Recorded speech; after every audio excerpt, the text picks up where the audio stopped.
Perlu kalian tahu dalam dunia peternakan ayam petelur, untuk tujuan konsumsi, umumnya ayam betina dapat bertelur tanpa bantuan ayam jantan. Itu artinya telur yang dihasilkan ayam betina tidak dibuahi oleh ayam pejantan. Sehingga telur ini disebut dengan intervil atau telur tanpa embrio. Secara rasa tentu telur yang dibuahi dan tidak dibuahi tidak jauh berbeda, namun telur yang tidak dibuahi ini tidak dapat ditetaskan menjadi anak ayam. Peternakan ayam petelur yang tidak dibuahi biasanya kandang disusun bertingkat seperti ini, sehingga telur yang dihasilkan akan jatuh ke konveyor dan konveyor akan mengumpulkan ke tempat pengumpulan telur. Sementara itu, peternakan ayam petelur yang dikhususkan untuk ditetaskan memiliki kandang yang jauh berbeda. Ayam akan dibiarkan berkeliaran di dalam kandang antara ayam betina dan ayam pejantan, sehingga proses pembuahan telur dapat terjadi. Walau begitu, dengan sistem ini tidak akan lepas dari telur yang tidak dibuahi. Karena ayam betina dapat memproduksi telur antara 24 hingga 20 jam sekali dan akan dikeluarkan baik dibuahi atau tidak dibuahi. Hal ini terjadi karena siklus sel-sel telur dan juga kebutuhan nutrisi pendukung yang terpenuhi. Pada video kali ini kami akan mengajak kalian mengunjungi proses peternakan ayam petelur untuk ditetaskan dan proses penetasan telur di pabrik modern.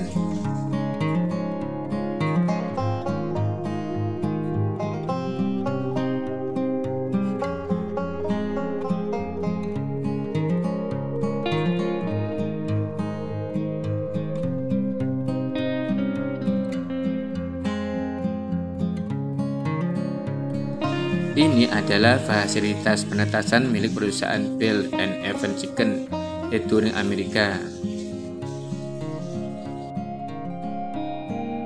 Fasilitas penetasan ini memiliki luas 48.000 meter persegi yang dapat menetaskan 1,9 juta anak ayam per minggu. Namun sebelum sampai kepada kisah sukses penetasan ayam ini, tidak lepas dari bantuan supplier telur fertil atau telur yang dibuahi oleh peternakan ayam petelur untuk penetasan.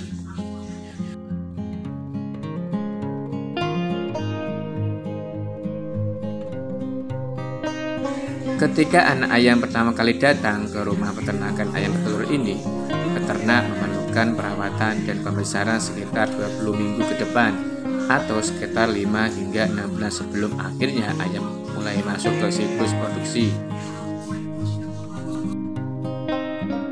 Sebelum memasuki masa produksi, baik ayam jantan dan ayam betina mendapatkan perawatan dan pakan yang sama, namun ketika masa produksi dimulai, pakan untuk ayam jantan dan betina dipisah.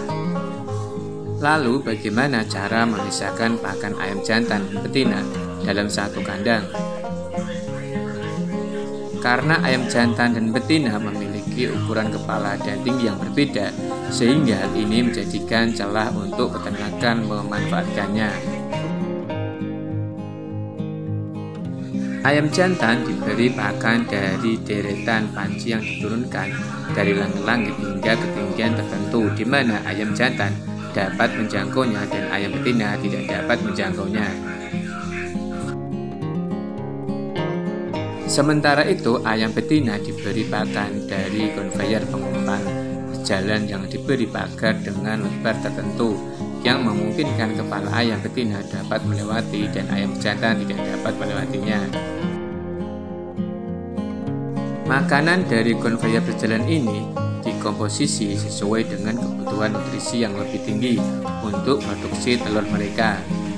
Dengan cara ini, peternak dapat memberi makan dua jenis makanan berbeda untuk ayam jantan dan betina yang bebas berkeliaran di masing-masing kandang.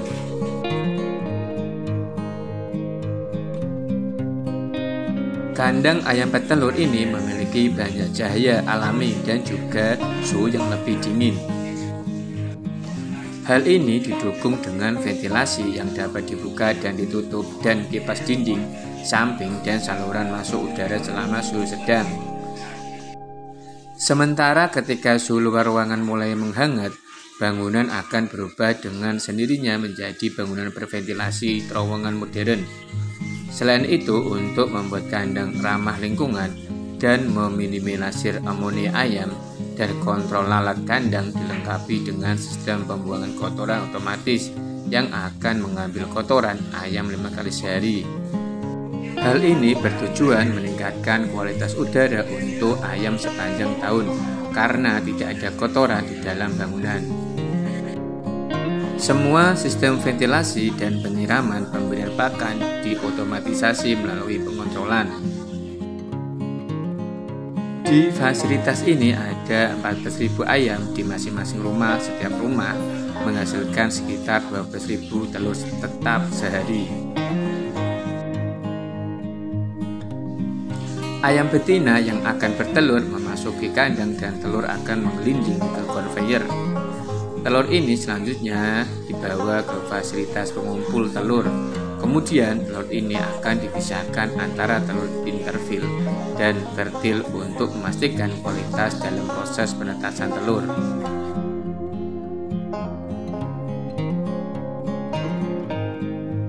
Telur tetas akan selalu dikemas dengan posisi sel udara yang ada di dalam telur pada bagian atas, kemudian telur atas dikemas ke dalam rak.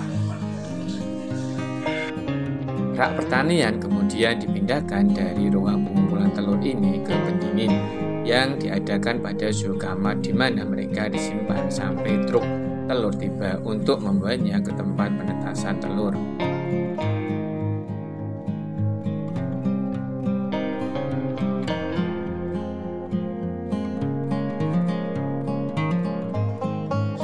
Sementara itu, di fasilitas penetasan telur di Pennsylvania, akses pekerja dan pengunjung sangat dibatasi untuk mengantisipasi kontaminasi dari luar. Tempat penetasan memiliki dua sisi gedung yang terdiri dari sisi ayam dan sisi telur untuk meminimalkan potensi kontaminasi. Setiap pekerja memiliki kode akses dengan fasilitas loker ruang istirahat dan fasilitas shower, sehingga setiap karyawan yang bertugas diwajibkan untuk mandi dan berganti seragam. Gedung ini dilengkapi dengan sistem pencucian di seluruh fasilitas dan saluran air yang mengalir di sepanjang lantai.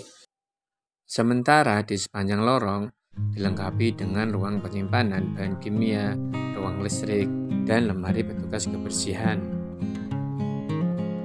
Operasi penetasan telur dimulai saat truk trailer tiba di gedung fasilitas penetasan. Terdapat dua pintu garasi berbeda yang dapat diakses oleh truk trailer. Satu pintu untuk menerima telur dan pintu lainnya digunakan untuk memuat troli bersih untuk dibawa kembali ke peternakan ayam petelur. Telur yang baru datang kemudian dipindahkan ke ruang disinfektan, di mana kabut organik untuk mendesinfeksi telur dilepaskan. Kemudian di ruang ini, lagi telur dipindahkan dari troli trailer ke troli penyetelan melalui sistem transfer elektronik. Telur-telur ini dipindahkan ke ruang inkubasi. Di gedung ini memiliki 36 unit ruangan inkubasi dan setiap unit dapat menampung 169.000 telur pada hari yang ada. Seluruh ruangan inkubator ini dapat menampung hingga 6 juta telur. Embrio berkembang di sini selama 18 hari. Mesin inkubator ini akan memiringkan telur untuk mempertahankan suhu yang seragam dan tempat kelembapan dan tingkat CO2 yang dikontrol dari monitor ini. Setelah 18 hari di ruangan inkubasi, troli akan dipindahkan ke area ini untuk dideteksi embrio. Mesin-mesin ini memeriksa detak jantung pada setiap telur sebelum akhirnya mereka masuk ke headers layar ini, menunjukkan telur mana yang subur dan mana yang tidak. Titik hijau pada layar berarti telur subur dengan embrio yang layak. Warna biru pada telur menandakan tidak subur tanpa embrio, sedangkan warna kuning untuk embrio yang tidak layak. Sistem transfer hanya mengambil telur yang subur dan menata telur kembali ke dalam bagi penetasan khusus. Selanjutnya, di ruangan ini embrio yang layak menerima vaksinasi organik yang disetujui terhadap penyakit unggas yang umum. Kemudian, telur ditempatkan pada bagi penetasan khusus yang dapat menampung 90 telur bagi penetasan ini. Bagi telur diletakkan di atas keranjang penetasan, sementara ketika ayam menetas, mereka menjauhi dari sisa telur di keranjang bagian bawah, di mana tempat makan organik dan air tawar diletakkan dan menunggu mereka. Ini adalah headrest tempat penetasan berlangsung. Anak ayam mulai menetas sekitar 22 jam setelah mereka tiba di sini, dan semua akan menetas sempurna sekitar 2 hari penuh. Di ruangan ini, suhu kelembapan dan kadar CO2 dikontrol untuk memiliki sirkulasi udara segar. Ketika anak ayam menetas, mereka langsung memiliki akses terhadap air dan pakan, di mana mereka akan dipandu dengan lampu LED untuk menarik anak ayam. Dengan ini, anak ayam dengan cepat tertarik ke air untuk minum pertama mereka. Setelah semua anak ayam menetas sekitar 2 hari penuh, pekerja memisahkan keranjang penetasan dari bagi telur.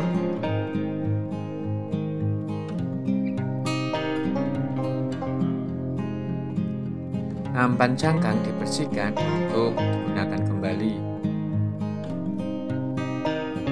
Sedangkan keranjang berisi anak ayam melalui proses pemeriksaan.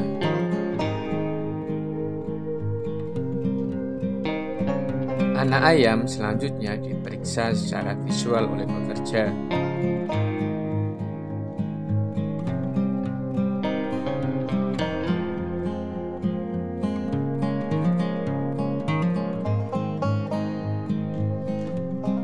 Kemudian anak ayam dipindahkan melewati kabut vaksin yang bertujuan untuk melindungi mereka